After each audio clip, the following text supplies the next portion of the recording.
Assalamualaikum warahmatullahi wabarakatuh. Madayaw umayong adlaw kaninyong tanan. Magandang araw sa inyong lahat. Ang pagbabalik tanaw natin sa kagitingan ni Andres Bonifacio ay isang pagkakataon para pagnilayan natin ang ating kalagayan at ang ating kinabukasan bilang malayang bansa. Mahalaga na ang pagdiriwang natin sa kadakilaan ni Andres Bonifacio ay magbukas ng ating kamalayan sa kalagayan ng ating bansa. Katulad na lang ng kahirapan, gutom, kawalan ng trabaho at kawalan ng mga pangunahing serbisyo para sa napakaraming mga Pilipino. Ito rin ang isa sa mga nagbigay sa atin ng inspirasyon para magsumikap at maging tapat at tunay na mamamayang Pilipino. Tiyakin sana lagi natin na manatiling buhay ang diwa ni Bonifacio sa ating mga puso. Ipalaganap natin ang mensahe ng kanyang kabayanihan sa isa't isa at sana ay maging apoy itong mag-alab para tayo ay maging mas matatag, matapang at naninindigan. Mga kababayan, ang pamana ni Bonifacio sa atin ay ang ating kalayaan. Alagaan natin ito, ipaglaban natin ito. Patunayan natin na bilang mga Pilipino ay maisog tayo. Ang lahat ay para sa Diyos, sa bayan, at sa bawat pamilyang Pilipino. Syukran.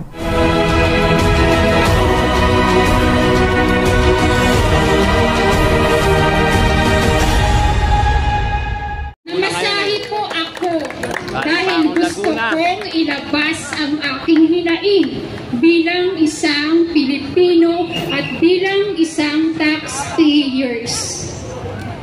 Ikaw, Martin Romualdez, utang ina mo.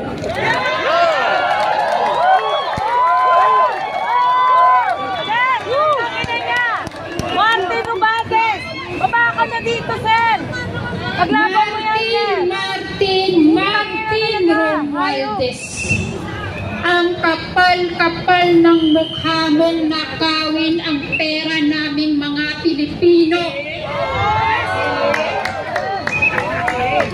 Ang kapal mong nakawin ang pera naming Pilipino para isuhol dyan sa mga aso mo sa Kongreso para tirahin si Bibi Sara Duterte. Mga zombies! Mga zombies! Tang-ina ka, yung tax namin, sinusuhol mo dyan sa mga congressman na binubuhay sa kanilang mga daos na kabit na mga artista. Labas sa baho! Labasan na! Ina mo! Ayop ka! Balita ko nga, sabi ni Maharlika, si Ivana Alawi daw ay isang alam mo na. Tayo dyan! Tayo dyan! Pati daw yung Yasi Pressman, taga-kamso, putang ina. Okay, tapos na po ako para sa mga working class. Sana naiintindihan ninyo kung ano dapat ang ating ipaglaban at i-demand sa gobyerno. Punta naman tayo sa PNP, mga sir! Yeah! Kamay-kamay, mga sir! Kapatid kinis din. Itong PNP na to, nuknukan ng sinungaling. Diwata! Diwata ba yan? Hindi naman po lahat ng PNP ay tarantado, iskalawag at mga number 1 na nagbibigay ng drugs sa mga pusher. Gandang hapon po. Hindi ko lahat ng pulis ha, hindi ko po nila lahat. Maliban na lang kay General Diwata Torre, ang pangit na pulis na yan. Akala mo kagwapo-gwapo. Diwata! Mukhang bakla! Ay, bakla ba yun? Tao ba Tuloy yun? ko na po para sa PNP. Itong PNP na to, lalong-lalo na po mga sir, yung ex-spokesperson ninyo, si Jong Pajardo. Alam ko at itong pangalan ng putang inang yan, napakasinungaling ng gagang yan eh.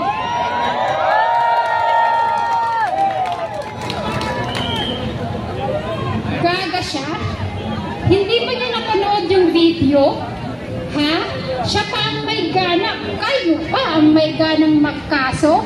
Sa BPS ni Vice President Sara Duterte. Tangina nyo yung pulis pulis niyo, munti ka ng saratuhan yung Vice Presidente namin.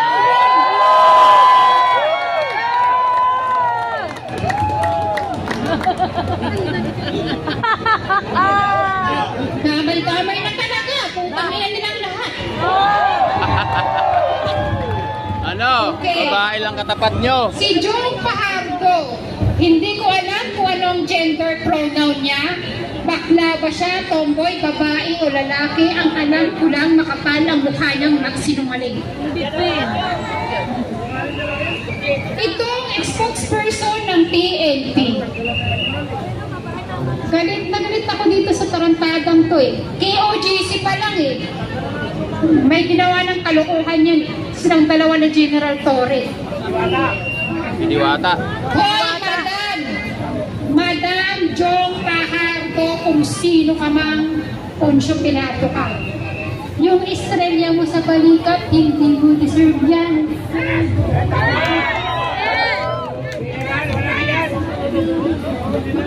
Nagpakaaso ka kay Marvin, yung baklang Marvin na yan, para kaon ka lang ng estrella.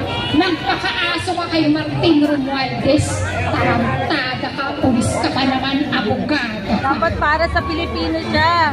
Tatanggol para sa Pilipino.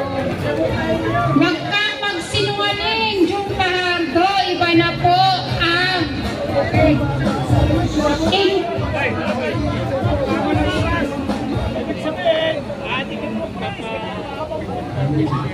Wag po ganon, madam. Wag po.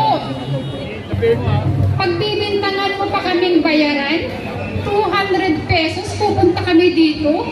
Ako pupunta dito para sa 200 pesos. Mga sinungaling kayo. 400, 500. Ibalay namin yung vlogger niyong yung kalbo, baka yung pa yung inutusan yung inira dito sa amin eh.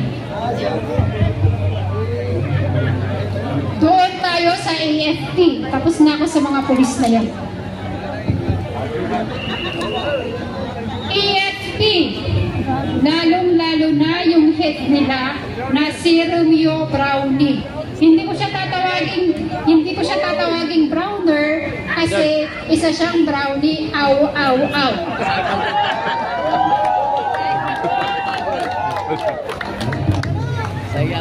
Ang sabi ni Romeo Browner, Chief of Staff ng Armed Forces of the Philippines. Ang sabi niya, mga kababayan, mga kapwa ko Pilipino, yung mga sundalo daw na magsasalita regarding sa pananarantado ni Martin Romualdez Bongbong Marcos at ng asawa ng butod na si Lisa Marcos, kailangan daw mag-resign muna at tanggalin ang uniforme. Gago! Browner, ikaw dapat ang nagre-resign dahil ikaw ay partisan, hindi ka non-partisan, putang ina ka.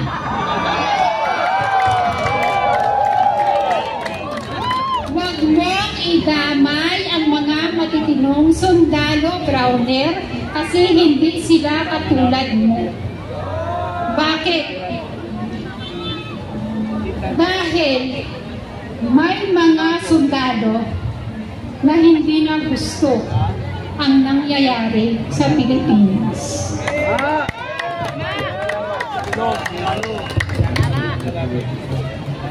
Sana kung ano ang hinaing naming mga Pilipino, sana naman Romeo Browner, mag-isip ka naman, saan kami tatakbo? Ha? Infiltrated nga ni Lisa Marcos ang mga branches ng government. Sabi nga ni Pangulong Duterte, di ba, kung napanood mo yung press con niya, ang mga Pilipino wala nang matakbuhan. Kayo na lang ng mga sundalo. Bakit? Kasi ang trabaho ninyo to protect the people and protect the Constitution.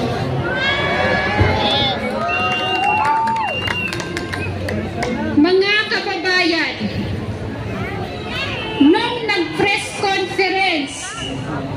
si Pangulong Rodrigo Roa Duterte. Meron po siyang tinanong sa mga pulis at sundalo. Ano ang tinanong niya? Ito po, mga kababayan. Ang sabi po ni Pangulong Rodrigo Roa Duterte, mga pulis, mga sundalo, hanggang kailan kayo magsusuporta sa Commander-in-Chief ninyong adik?